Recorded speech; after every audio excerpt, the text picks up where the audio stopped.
Hello, everybody. And it's interesting for me to say this, but it looks like we're back. And I know it's been an awful long time for this video, and a lot of people were waiting for it. It's been an extremely long time, and I don't even know if the followers that I had are still out there. The people that were subscribed to the channel are still there. And why did this take so long to get back? Well, first of all, this last video was in October of about 3 years ago.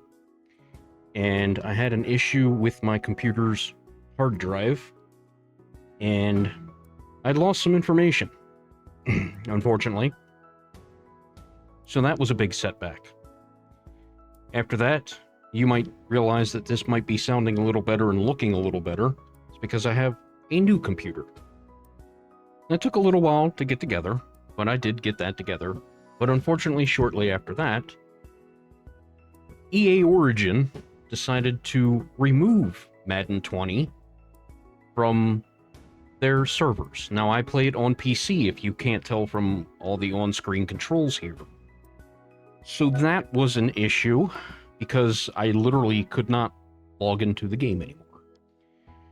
Despite all the files being stored offline on my computer's hard drive, the game absolutely needed to handshake with the Origin, now EA Play, or whatever they're calling it now, server. And that was impossible because they removed the game from the server. So that happened, and that is not the main reason why this ended, but one of the very important ones. Another big thing that I'm going to mention, and it might be a little tough for me to get through, so forgive me if I lose it a little bit here, but my father passed away in April of 2023. So you can understand that my interest wasn't exactly a Madden franchise at that time. It's taken me a little while to get over that, but slowly but surely, time heals all wounds, and it eventually will, just for anybody else that's dealing with loss or other things that might set you back. Just give it a little bit of time, and just try to remember the good things, and hopefully that'll help. So, once I got over that, I was trying to decide what on earth could I do for content for this channel.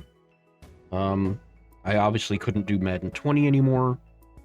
Seeing what Madden EA has done with the game since 20, I mean, 2021 for PC was just a roster update. Literally, they said that. Madden 22 was barely an improvement over Madden 20 or 21. That's why you would see sometimes my thumbnails would have 2020 crossed out and just put 2022 on there, handwritten in. As a bit of a joke and stab at EA Madden. 2023 came out. Again, not much change. I can't even recall if 2023 or was it 2024 didn't even come out on PC. And now Madden 25 is out, and people aren't happy with that one either. And obviously, from what I've seen from it, yeah, there's some bells and whistles. There's coach's interface and things like that, and some new scenarios that don't work properly. What a shock there that EA screwed something up again.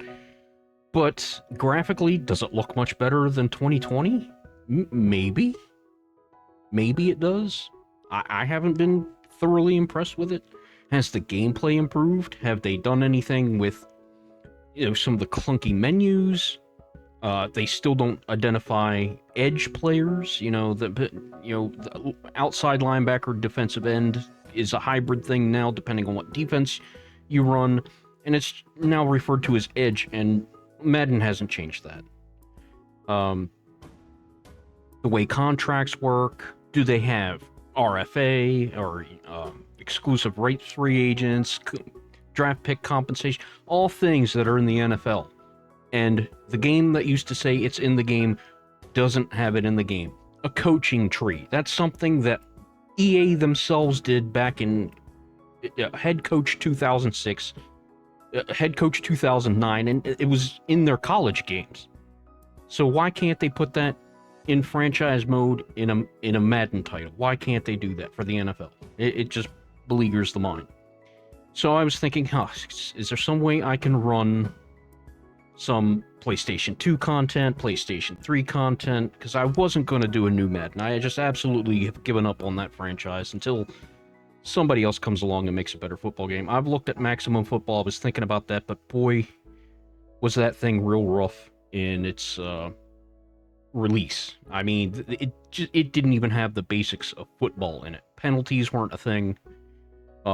Screen passes, play action passes, just basic stuff. It wasn't compelling to me. And I know they've done a lot of updates to it since, and I haven't really taken a look at it recently as of maybe 3 or 4 months ago, so I'll have to give it another shot and see what they've done with it. But I heard that EA had brought Madden 2020 back on their servers for the EA Play monthly subscription. And I don't know what compelled me to check, but I was like, well, if they brought it back for that, it has to be back on the servers in some form. And lo and behold, I installed it, ran it, and it actually booted up. Now, when I boot it up now, it tells me that the game can't connect to the servers anymore. So I'm like, maybe I've lost all my data. But sure enough, it's all there. And as you can see by this screen, from all those years ago, we're back to week 17, where we have defeated the Mexico City Conquistadors 37-29 to seal the league-leading record at 13-3 and secure a first-round bye in the playoffs and home field advantage in the playoffs as far as we go. So, trying to pick up where we left off all those years ago, I had to do a little bit of research and find out exactly what we were doing. Well, we were going to look at end of season statistics, like what everybody did for the year, the season rewards, or awards rather, and then we were going to look at where are they now, and some of the former players that were traded away or just weren't re-signed. And first on that list, let's go with that first, is Tanner Malone, who was a pass rush specialist here for the Sentinels in his first season. I think he led the team with 10 sacks. So let's go ahead and take a look as I try to figure out the menus again. It's been so long. And let's go with team stats. We will go to the Elks, because that is where wait a minute. I did something wrong here. What did I do? Let's back out. I went in the wrong thing. Player stats. There we go. Sorry about that, folks. Bear with me. So he was traded to the Elks for, I believe, a second-round pick. We're not going to find him. We're going to find him on defense. And let's see what Tanner Malone has done. So he was a starter for them. 44 tackles, 7 tackles for loss, 5.5 sacks, and an interception, a couple of deflections, a forced fumble, and a recovery. And you can see he played in 13 games for them. So, was it the right move to get rid of him? Well, you understand that in the first season, the Sentinels were running a 3-4, so he was playing outside rush, and they changed to a 4-3, so his role was going to change. They no longer needed a pass rusher at the linebacker position. They needed somebody who could cover, which was not Tanner Malone. He wanted a big contract after that big 10-sack season. Let's take a look at that. And we'll see, yeah, well, actually it was 13 sacks. I'm big, and you can see he played a much bigger role. 64 tackles, 12 for a loss, 13 sacks. That's big-time production. And his, attributes didn't really suggest that he was that kind of player. He wanted a big contract. The Sentinels wanted to wait until after the 2035 season to explore that. He didn't want to wait. It got a little rocky, and they decided to trade him to the Elks, who valued his production. But, not a bad season by Tanner Malone, but not one that deserves, 13 sack production money. And who else are we looking for? We're looking for defensive end Tracy Felton, who went to the Crusaders. And let's see if we can find them real quick. Crusaders. And he's going to be a right end. And there he is, Tracy Felton. So you can see he was a starter for us, a veteran starter, and he would get you, 6 sacks a season, which is not terrible at all. But he was an aging veteran. They wanted more production. They found the Crusaders valued his experience, and you can see in a backup role, 6 tackles, 2 for loss, no sacks. So that's what became of Tracy Felton, a 6-year veteran in the league. Another player, or 2 players, 2 offensive players, tight end Mick McCarthy and wide receiver B.J. Sullivan. And oddly enough, they wound up on the same team. B.J. Sullivan was in a situation where his production just wasn't where it should have been, and he lost his position in the depth charts. And he said, hey, if I'm not going to play, then trade me. He kind of forced his hand, and the Sentinels granted his request. McCarthy, on the other hand, I believe was a trade. I'm going to have to see how that went about. But you can see, 60 catches, 488 yards in the previous year with the Sentinels, which is pretty good production. And he served a similar role in the Vikings offense. Looks more like a secondary player more than the primary receiver. Now, he was placed by Mark Spellman in 2035 for the Sentinels, and you will see how that played out. So you can see McCarthy's numbers, good production for a backup tight end. The other player, B.J. Sullivan, and, well, you're not going to see him. Well, there you go. So 21 catches, 319 yards, and a touchdown, and that's a complimentary player. You can see that in 2034 for the Sentinels, about 400 yards and 2 touchdowns. So pretty much on par with what he did here in Orlando, but Donnell White had really impressed the coaches here, and he was stepping up. And he just leapfrogged Sullivan in practice, and that was that. Donnell took the role and went with it. Now we're going to take a look at what the Sentinels did on the year. You can see Kiefer Byrne, a yard shy of 4,000 yards, which is a career high for him. That 73% completion percentage is very high, but you see the touchdown to interception ratio, 16-12. That's not great.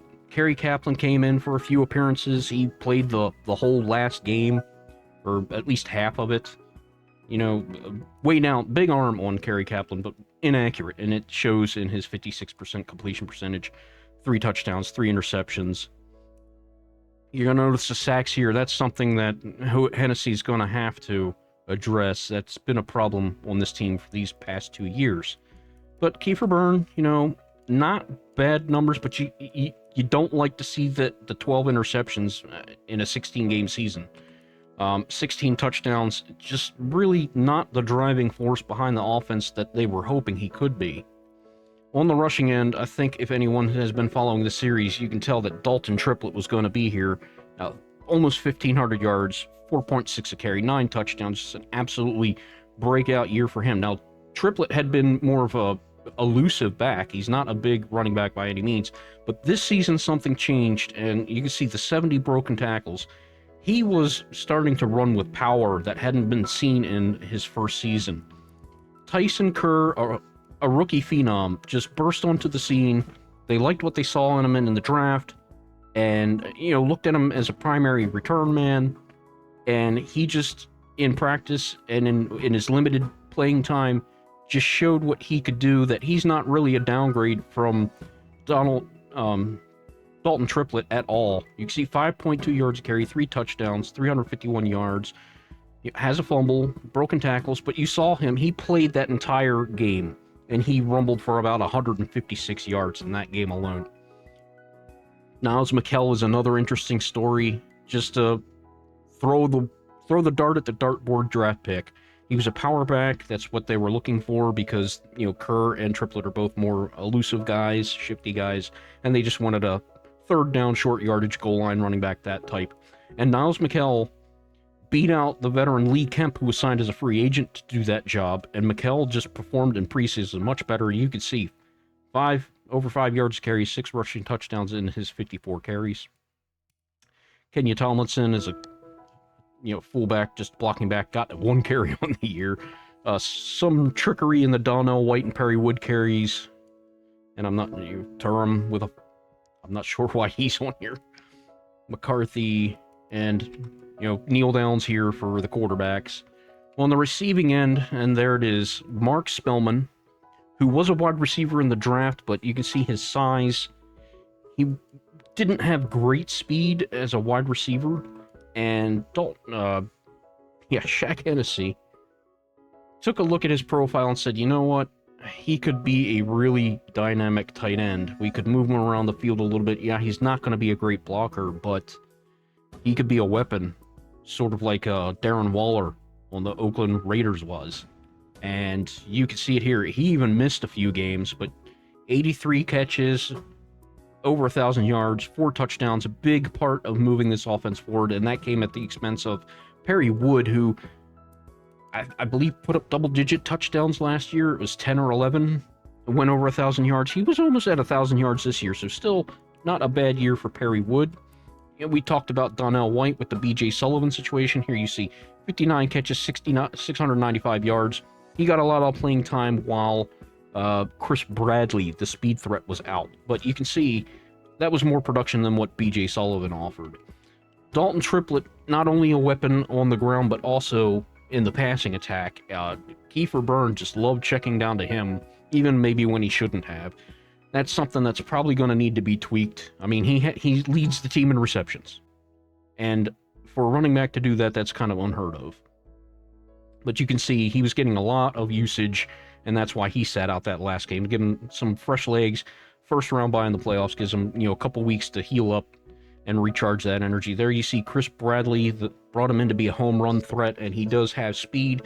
Hands and route running might be a little questionable, but you can see what he's done in a limited playing time, and they were hoping that Kiefer Byrne, maybe the thing that he was missing in his passing attack, was a guy who could stretch the field. Perry Wood, tall, more possession, fight for the catch guy, not a stretch the field guy. And they thought, well, maybe he's afraid to take it off the top because he doesn't have that speed burner. They brought him in. Unfortunately, Bradley got hurt, so we didn't get to see that develop. And they're hoping that'll be something in the future. Parrish McCarthy also stepped in a backup role thanks to the Bradley injury, and you can see what he did in limited time. Decent protection for the limited time. Backup tight end Terrence Durham got in for a few catches. Ricky LaMontagne, Tyson Kerr, that mainly came in his one game last week. Last week for this universe, years ago in real life. Aaron Posey, Niles McKell, Kiefer Sanders, backup blocking tight end, Kenya Tomlinson, the fullback, and Kemp. On the blocking end, we're going to see this offensive line has some weaknesses, and we're going to have to address that. Seth Costanzo was the most reliable one in limited playing time. But you can see Kevin Crockett, CJ Radovich, Jeremiah Spriggs, right guard, left tackle, center. The right tackle, Sean Beatles and Shaquem Wagner swapped roles during the season, and they both performed almost in the same as far as allowing sacks, but Beatles, more playing time, only 4 sacks, so obviously he's the better choice there. John Hicks got a few snaps. Left guard was also, between Holloman and Costanzo, because Shaq Hennessy was just trying to mix things up and see what would be the best formula there. On the defense, it shouldn't come to any surprise to anyone, well, maybe a little bit, because Donario Blanton was the number 2 middle linebacker, and London Bates was the number 1, and London Bates exploded onto the scene as a rookie, and he still had a phenomenal year this season, 2 interceptions, 148 tackles, but Donario Blanton with 152 tackles, 16 for a loss, I think that leads the team, and I screwed up. What are you doing, Ben? I don't know anymore. Yeah, there's the sort button. Yeah, well, tied for the lead. Houston Madsen. What a story he is. We'll get to him in a bit. So these two were just flying all over the field, making tackles, making plays in the passing game. You can see 8 and 12 deflections. LaMarcus Blades was running around in the backfield. 7 picks, 110 tackles, 8 for a loss, just Swiss Army knife, no pun intended with the Blades reference. Breaking up passes, just all over the field, a rangy center field type free safety, and they are certainly lucky to have him. Aaron Kershaw, the stalwart cornerback, making 104 tackles, only 2 interceptions. Nate Youngblood, the hard-hitting, little undersized, plucky, strong safety, 103 tackles, 12 for a loss, a sack, and interception. The rookie Marquis Wyrick, the other big, lean corner to play opposite outside with Aaron Kershaw, really showed what he could do. He was getting a lot of pass breakups earlier in the season and just dropping some interceptions, and then finally the hands caught up a little bit. He missed some time, I think about 4 games with an injury, but the future's looking pretty bright for him. The Sentinels really didn't have that true number 2. They had a bunch of slot type guys like Zaire Witherspoon, who were kind of filling in, and you can see what Zaire does in the slot. You know, very productive. But that really shored up the back end of the defense. You see Vernon Hunt here with 8 sacks from the right defensive end, and there's Houston Madsen, who didn't even start to begin the season, and just through his practice and he showed out when he got his time, became a starter, and these 10 sacks came within, I think, about 4 or 5 weeks. He got 4 of them in the last game, I believe, 3 or 4. Virgil Hyde was actually a conquistador for his career. They released him because of his age and declining skill set, but there was still some value there as a veteran leader for a relatively young defensive backfield. So Shaq Hennessy saw the value and said, you know what, we could use that experience. Maybe he can teach the rookie something. You can see he had 52 tackles, 12 deflections, so not a huge impact player, but, breaking up plays when he needed to. Big Sheldon Bates, the nose tackle, defensive tackle, 46 tackles, 7 for a loss, 6 sacks. That all came at the beginning of the season, and then he just disappeared. I'm not sure what happened there. Maybe that coincided with Houston Madsen becoming a starter. Kent Kendall, another guy that came out of nowhere last season, just exploded onto the scene. 10.5 sacks from the interior, the defensive line, just really coming alive and making a lot of plays. Julius Lamb, backup player. Artavius Baber, McKnight, Stringer, Stewart, Steve Cleveland, Lennox Steven, and here's something. Silas Hatcher, they signed him as a backup on the street free agency. Limited playing time, but you see 6 tackles, 2 for a loss, 2 sacks, and that's the kind of play that a coach is going to want to see. What do you do when you actually get in the game? And this guy made an impact when he got to play. And so maybe that leads to an increased rotation next year. Maybe that leads to a contract from another team that sees value in him and wants to see what he can do in a more full-time role. Marion Bates, backup middle linebacker, Diamond McCoy, Marcus Cleveland, and McCallum in the kicking department. Wes McGuire, 84% on his field goal accuracy, at a 51-yard long. The story last year was he held the record for the longest kick with 58 yards, and I believe that was the only kick he made from 50-plus yards. I think he attempted about 13 or so and made 1. Everything else was perfect. Inside the 40 or inside the 50, perfect. You see, his only miss on an extra point was a block. But 12 for 12 in the 20 to 29 yard range, 8 for 8 in the 30 to 39, 10 for 11 in the 40s, and then 2 for 7. So he improved in the 50 yards. And Spencer Parsons last season was an inside the 20 god. It seemed like every punt he was doing was inside the 20. Led the league in that last season, but not quite this year. You see only 25 punts, so I'm not going to really highlight a punter so much. Kick returns, Tyson the Blur Kerr, 48 returns, 1,300 yards, and a big touchdown on a 101-yard kick return touchdown. He was also the primary punt returner, and maybe not as dynamic there. Doesn't like to fair catch at all, sometimes to his own detriment. So there's the story there. That's going to do it for stats. We're going to look at awards.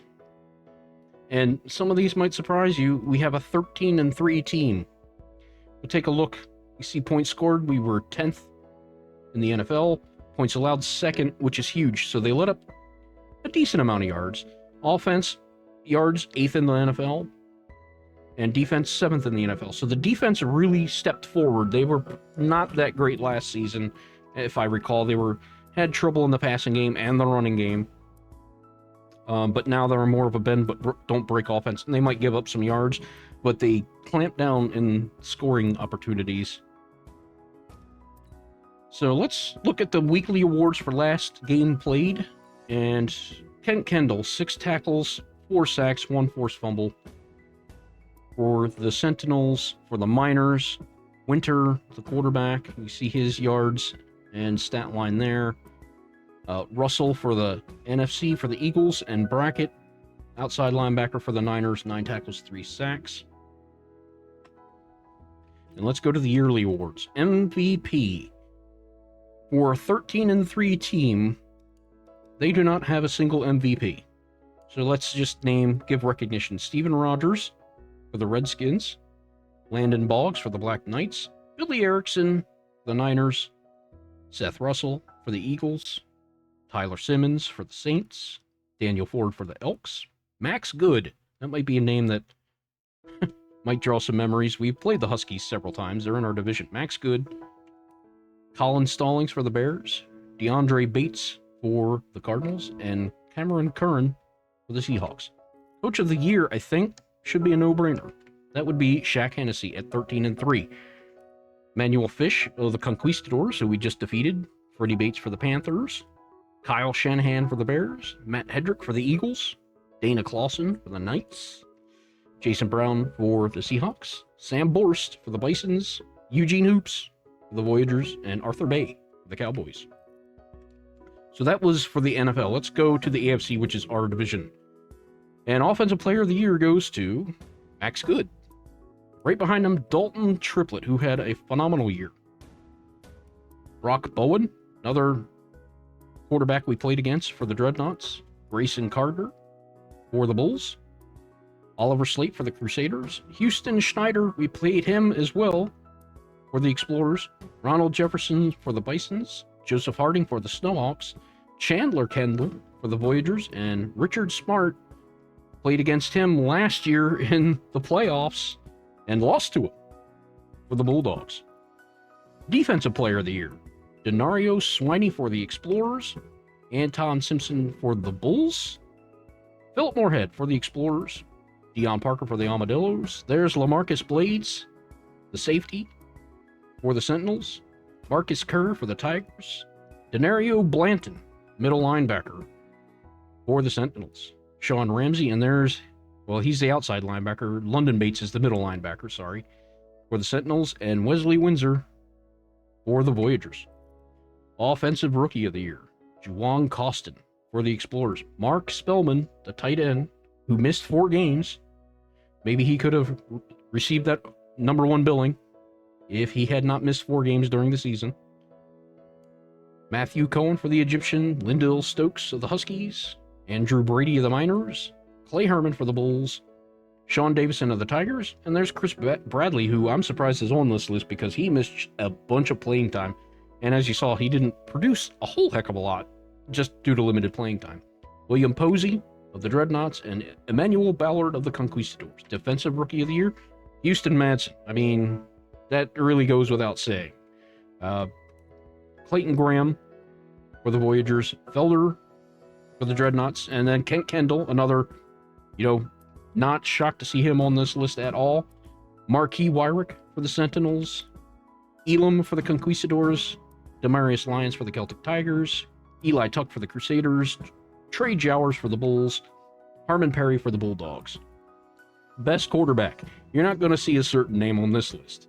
Brock Bowen for the Dreadnoughts, Grayson Carter for the Bulls, Richard Smart for the Bulldogs, Bruce Groom for the Conquistadors, Jared Waters for the Egyptians, Houston Schneider for the Explorers, Max Good for the Huskies, Joseph Harding for the Snowhawks, Ronald Jefferson for the Bisons, Damon Winter for the Miners. And you did not see Kiefer Byrne. Best running back, I think that's not a shock. Dalton Triplett. Dion Averill for the Huskies, we know he was tough. David Anthony for the Dreadnoughts. Jerron Hepburn, we played him on the Miners. Childress, we met him in the playoffs last season for the London Bulldogs. Rashad Cadet for the Snowhawks. Sean Dickerson for the Voyagers. Harvey Dickerson for the Celtic Tigers. Jamison Williams for the Tigers. And Tobias Underwood, we just saw him last game for the Conquistadors, had a pretty big game.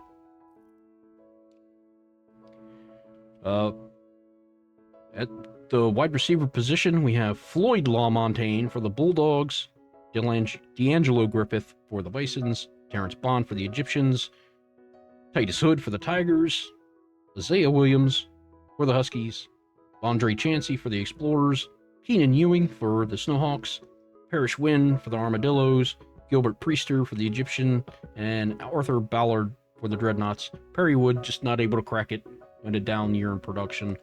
Best offensive line, Alex Monroe for the Bisons, Randy Ellis for the Explorers, Max Clifton for the Dreadnoughts, Josh McNally for the Soulhawks, Jordan Fredrickson for the Crusaders, Kevin Crockett, the center, for the Sentinels, Bill Smokle for the Voyagers, Jordan Burks for the Dreadnoughts, Seth Costanzo and CJ Radovich from the Sentinel team. Best defensive line, Houston Madsen. Is there any surprise to see him up here? Lance McCoy for the Voyagers, Cassidy Whitworth from the Bulls, Ronnie Tanner from the Celtic Tigers, Tyson Galloway for the Egyptians, Rashad May for the Dreadnoughts, Christopher Morris for the Miners, Randall Everett from the Explorers, Edward Turk from the Egyptians, and LaMichael Dunn from the Crusaders. Best linebacker, Demario Swiney from the Explorers, Anton Simpson from the Bulls, Marcus Kerr from the Tigers, Philip Moorhead from the Explorers, Roman Lane from the Bisons, Eric Judge from the Miners, Denario Blant and London Bates, no shock, see them in the top 10 for the Sentinels, Jarrett Sen from the Conquistadors, Deshaun Wagner from the Snowhawks. Defensive back, we have Dion Parker from the Armadillos, LaMarcus Blades, the safety from the Sentinels, Forrest Shaw from the Egyptians, Terrell Buggs from the Voyagers, Sean Dunn from the Conquistadors. We saw him in that game we played against them last week. Anthony Caldwell from the Snowhawks, Earl Lloyd from the Voyagers, Gabe Tyson from the Tigers, Reggie Jennings from the Egyptians, and Matt Sermons from the Conquistadors. Best kicker, Daniel Garrison from the Tigers, Justin Holt from the Voyagers, Hugo Flores from the Conquistadors, Madison Kruger from the Snowhawks, Wes McGuire from the Sentinels, Zach Thorne from the Bulldogs, Brad Haslam from the Armadillos, Denton Holcomb from the Celtic Tigers, Bradley Beck from the Miners, and Riley Tracy from the Explorers. And that's it for this episode. I'm not sure what the future holds. This feels like a mission of unfinished business for me personally. I don't know how many people are going to pick back up on this. I hope, a number of you that are out there that really followed this and really gave me some inspiration through your comments and just viewership. I hope you're still out there. This is going to be at the mercy of the EA Madden servers, so I don't know what that future looks like. I wasn't planning that this was going to be a possibility. I honestly didn't know it was going to be one. So I wasn't set up for this. So this is kind of haphazard. Do the best I can with it. With my brand new computer, I'm thinking that the videos should look much better than they ever did before. I'm going to try to get through this playoff run, see how the Conquistadors do. If they win with a Super Bowl, maybe that'll be all, because that was the ultimate goal for this team. They hadn't even gotten to the playoffs before Shaq Hennessy got in here. They only had won 5 games in the entire, 2020 season to 2032, 33 when he took over. 5 games total. Well, not total, but 5 games in a season is the most they've ever won. So they were constantly picking top in the draft, and they must have just been missing all the time because they just never got to the playoffs. his first year taking over. He said, "You can fire me if I don't get this team to the playoffs because they have the talent here. There's just something missing. They got the talent to do that." Got to the playoffs. Unfortunately, it was a one-and-done wild card against the London Bulldogs. And here they are in Season 2, back at it, best record in football, looking to make a long run in the playoffs and win with a championship.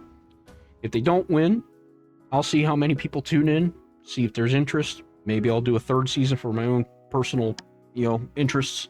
Maybe I just need to see this team succeed, see what happens in the future of Kiefer Byrne at quarterbacks, see if maybe Shaq Hennessy can go back to the drawing board with the offense and get a little more equilibrium in the passing attack and unlock whatever it is in Kiefer Byrne that just isn't there right now.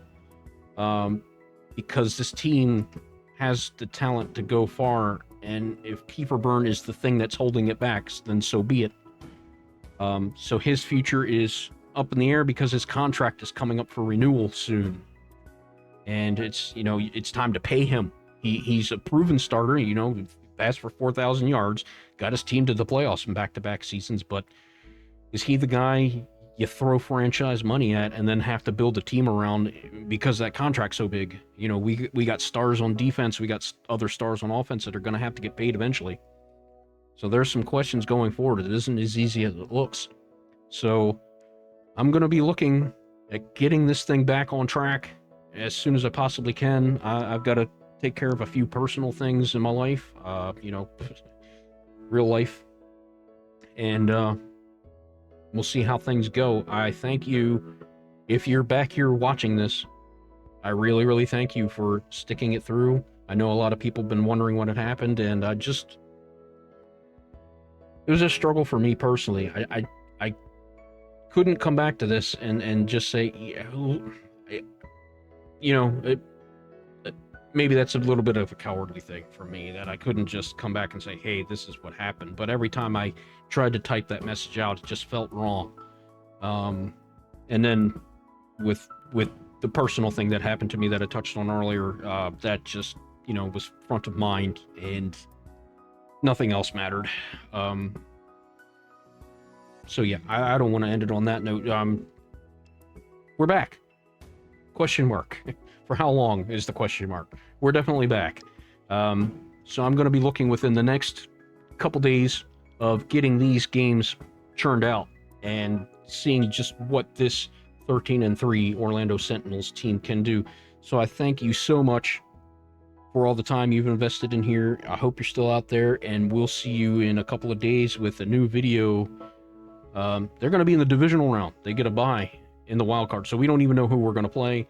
We don't know who the Pro Bowl selections are going to be, but I would imagine we're going to have a few to choose from in that, and I'll release that news as it becomes available, because right now you can't see who is on that team yet. But I venture to guess there'll be a few representatives from the Sentinels team on that. So hope you've all been well, hope you've all been taking care of yourselves, and we'll see you here in a few more days. Thanks, everybody.